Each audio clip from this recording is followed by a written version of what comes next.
بسم اللہ الرحمن الرحیم۔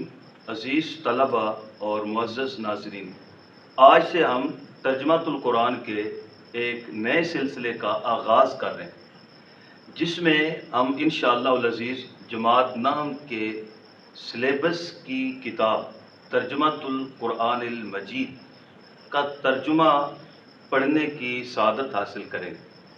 عزیز طلبہ، جس انداز سے ہمیں ترجمہ قرآن پڑھنا ہے، اس کی مثال یوٹیوب پر نہیں ملتی، لہٰذا یہ سلسلہ طلباء و طالبات کے لیے اور تمام اردو سمجھنے والے، لکھنے والے، پڑھنے والے سب کے لیے مفید ہے۔ ہمارے سلیبس میں سورہ مریم کی کل 7 آیات ہیں، آیت نمبر 30 سے لے کر آیت نمبر 36 تک۔ تو ان 7 آیات میں سے سلسلہ وار آیت آیت کر کے ہم قرآن مجید پڑھنے کی سعادت حاصل کریں گے۔ تو آج ہم ایک آیت یعنی آیت نمبر 30 کا ترجمہ، لفظی ترجمہ اور بامحاورہ ترجمہ پڑھنے کی سعادت حاصل کرتے ہیں۔ تو آئیے قرآن مجید فرقان حمید کی طرف چلتے ہیں۔ اعوذ باللہ من الشیطان الرجیم، بسم اللہ الرحمن الرحیم۔ قال، اس نے کہا، انی، بے شک میں، انا کا معنی ہے بے شک اور نی کا معنی ہے میں، دونوں الفاظ کا ملا کر ترجمہ بنے گا بے شک میں عبد اللہ، اللہ کا بندہ ہوں۔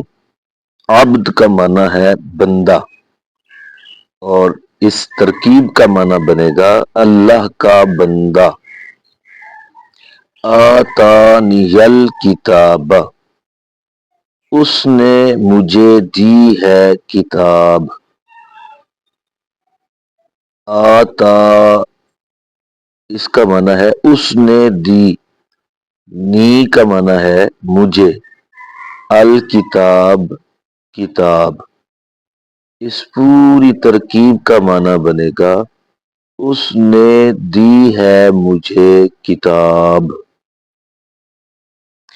واو کا معنی ہے اور، جعل، اس نے بنایا ہے، نی، مجھے، وجعلنی، اور اس نے بنایا ہے مجھے، نبیًا، نبی، اور اس نے بنایا ہے مجھے نبی۔ قال انی عبد اللہ، آتانی الکتاب وجعلنی نبیًا۔ اس نے کہا، بے شک میں اللہ کا بندہ ہوں، اس نے مجھے عطا کی ہے کتاب اور اس نے بنایا ہے مجھے نبی۔